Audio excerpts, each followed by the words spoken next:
Hello friends, ఈరోజు మనం మంచి రెసిపీ స్వీట్ ఐటమ్ మలిద ముద్దలు దసరా స్పెషల్ దుర్గా అమ్మవారి ప్రసాదం ఎంత చక్కగా నైవేద్యంగా పెట్టుకోవడానికి చాలా బాగుంటాయి. దీనికి కావాల్సిన పదార్థాలు: గోధుమ పిండి 1 కప్పు తీసుకోండి, నెయ్యి 1/2 కప్పు పడుతుందండి, 1 కప్పుకి హాఫ్ తీసుకోండి, కావాలంటే మరికొంత తక్కువ కూడా తీసుకోవచ్చు. బెల్లం 1 కప్పు తీసుకోవాలి. దీన్ని తర్వాత మెత్తగా చేతితోని నలుపుకొని దీంట్లో కలుపుకోవడానికి రెడీ చేసుకోవాలి. ముందుగా బేషన్లో గోధుమ పిండి వేసి వాటర్ వేసి దీన్ని చపాతీ పిండిలాగా మెత్తగా కలుపుకోవాలి.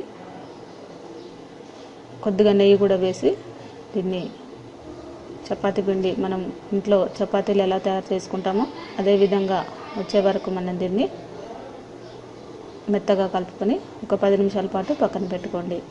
ఈలోపు నానిన తర్వాత దీన్ని చపాతీ సైజులో తీసుకొని పెనం పొయ్యి మీద పెట్టి వేడి చేసుకుంటూ ఉండండి. ఈలోపు మనం ఈ చపాతీలను రెడీ చేసుకుందాము. పొడిపిండి వేస్తూ దీన్ని చపాతీలాగా చేసుకోవాలి. మనం దీనిపైన కొద్దిగా నెయ్యి రాసి, మీకు నెయ్యి ఎక్కువగా ఇష్టం లేకపోతే ఆయిల్ వేసుకొని కూడా దీన్ని రెడీ చేసుకోవచ్చు. మనం అమ్మవారి నైవేద్యం అంటే నెయ్యి వాడతాం కాబట్టి నెయ్యి వేసుకోవాలి. దీన్ని మరి మడతలాగా చేసేసి మళ్ళీ చపాతీ ముద్దలాగా దీన్ని మెత్తగా కలపాలి. దీన్ని మరికొంత పొడిపిండి వేసి ఈ అన్నిటిని కూడా ఇలాగే మనం చపాతీలాగా రెడీ చేసుకోవాలి. దీన్ని కాల్చడానికి మనం పెనం రెడీ చేసుకున్నాం కదా, ముందుగా పెనం వేడెక్కిన తర్వాత ఈ చపాతీలన్నిటిని కూడా మీకు ఎన్ని కావాలో అన్ని చపాతీలు రెడీ చేసుకొని పెట్టుకోవచ్చు.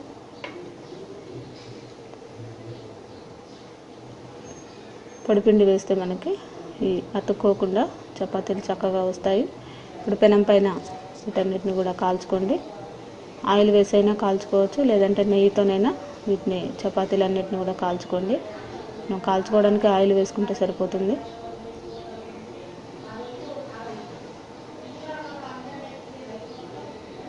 మాడకుండా లో ఫ్లేమ్లో దీన్ని చపాతీలన్నిటిని కూడా రెడీ చేసుకోండి.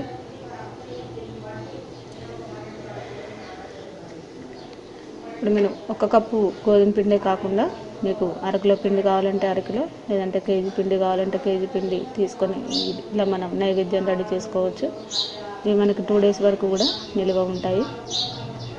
ఇలా చపాతీలన్నీ కాల్చుకున్న తర్వాత ఒక ప్లేట్లోకి తీసుకొని వేడి మీద ఉన్నప్పుడే ఆ చపాతీని చేత్తో నలుపుకొని దీంట్లో బెల్లం వేసి నెయ్యి వేసి బాగా మెత్తగా కలుపుకోవాలి. లేదంటే మిక్సీ కూడా వేసుకోవచ్చండి.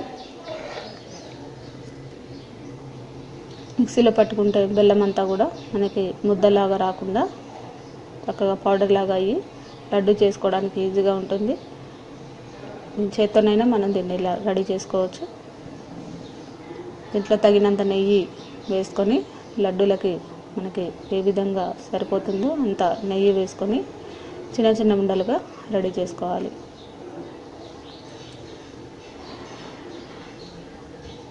ఇది మనకి ఎంత కలిపితే అంత స్మూత్గా వస్తాయి.